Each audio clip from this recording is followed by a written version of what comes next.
Hello, we are Gilbane Building Company and today we are presenting our productivity improvement study. So this is how our presentation is going to go. We're going to start with an executive summary and explain the site conditions and the method of study.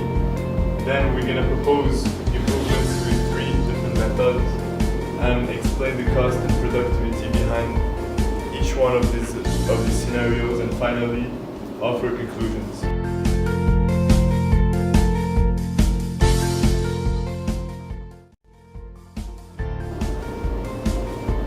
So laying down paving bricks is a time-consuming activity. We observed the laying down of bricks by a crew of 3 bricklayers, 1 common laborer and 1 saw operator to present improved strategy.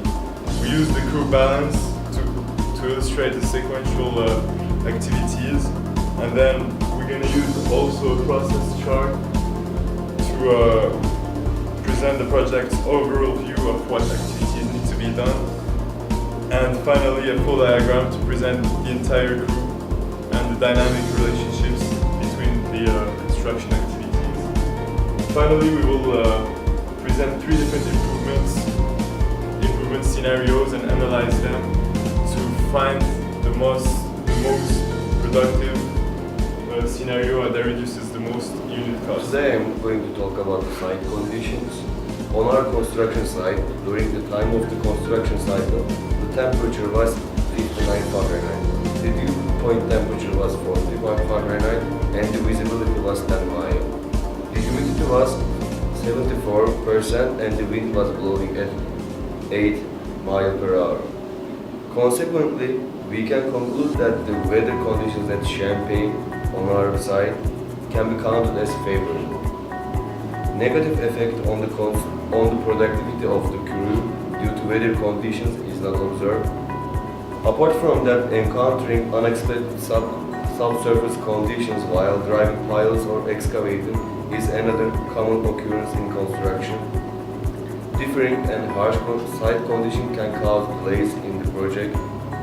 On the other hand, the favorable surface conditions at our site cause no delays or any unanticipated costs in the project. The subsurface is not very rocky, which simplifies the excavation progress.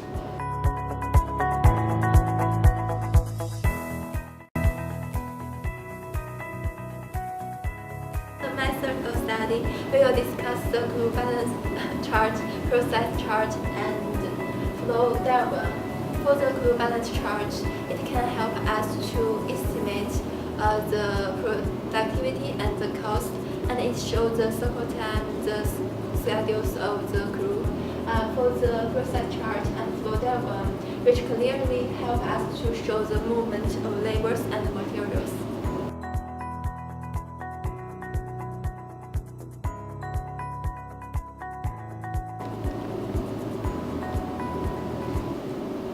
Original crew balance chart. There are 3 bricklayers, 1 common laborer, and 1 saw operator.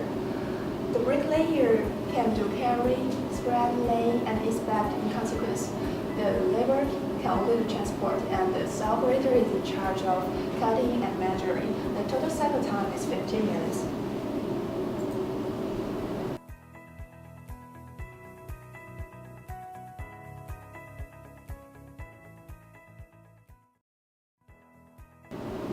Is the cost and productivity analysis. The unit cost is 4.15 and the productivity is 9.6. The unit cost is high and the productivity is low. We found several problems from the original balance chart. We can see that they are not efficient, especially the common laborer and the chain operator. For the laborer, we consider about changing to a bricklayer or bricklayer helper can have much more on laying bricks. For the saw operator, there are only 3 times of cutting in 1 cycle, so the only way to improve his productivity is to shorten the total cycle time. Additionally, there was an on-site cement finisher. During our observation, he just sitting by the cement mixer without doing anything, so we can't take him into consideration. This is the process chart. Originally, bricks are in storage and then transported to bricks. They are transported to saw operated by wheelbarrow, and after a series of product activities, they are transported to brick layers, and then lay, spread, and finally inspect brick level.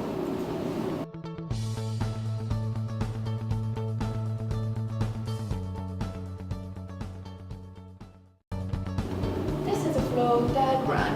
It gives similar information as the process chart.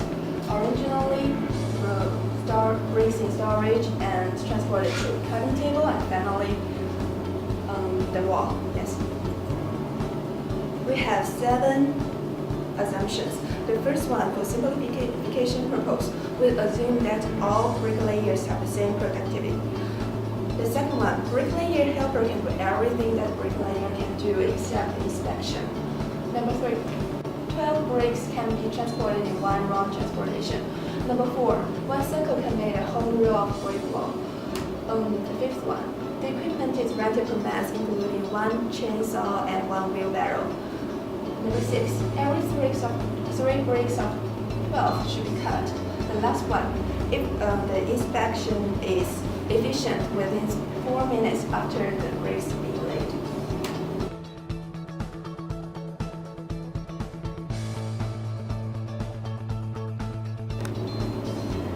This is our first scenario.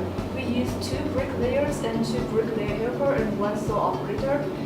We know that the bricklayer helper can do everything that bricklayers can do except the inspection, and we find that bricklayers have enough time to do the inspection for the bricklayer helpers. And for this proposal, we can see that the number of workers is kept the same, and this is an efficient method because it allows everyone to work at the same time. And we can see that the cycle time is 8.5 minutes, and it's almost half of the original one. And the productivity is 16.94, and unit cost is $2.25 per brick.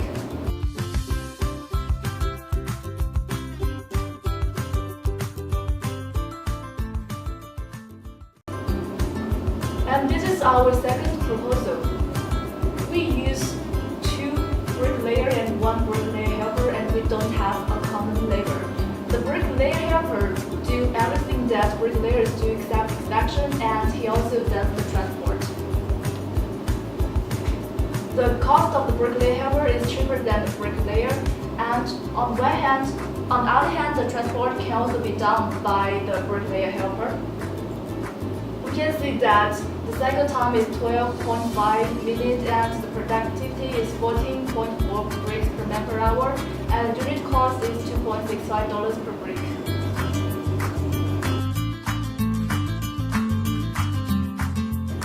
For this proposal, we use a bricklayer helper to replace the common labor.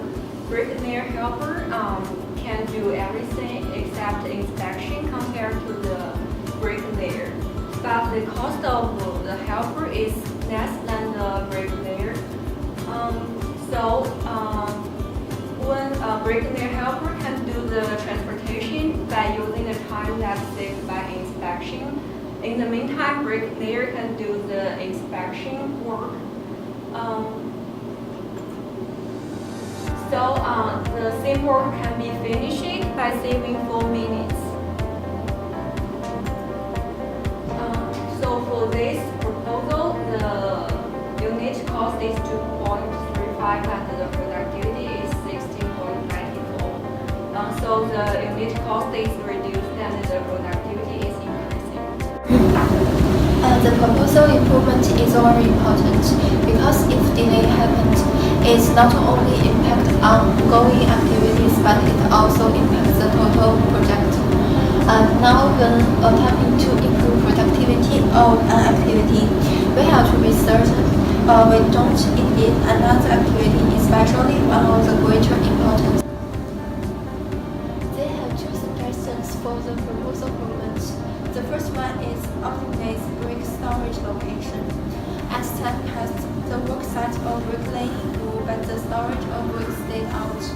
So the distance between active construction seat as the brick storage gets larger and the transportation time is increased. The second suggestion is that increase quality of brick coatings.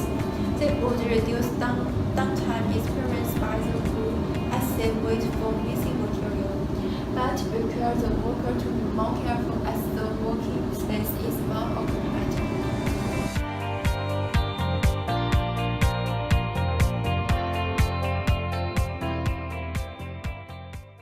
We do the analysis and calculations of those three proposals. We found that the proposal 1 is the most economic solution, which has the highest productivity and the lowest cost per brick.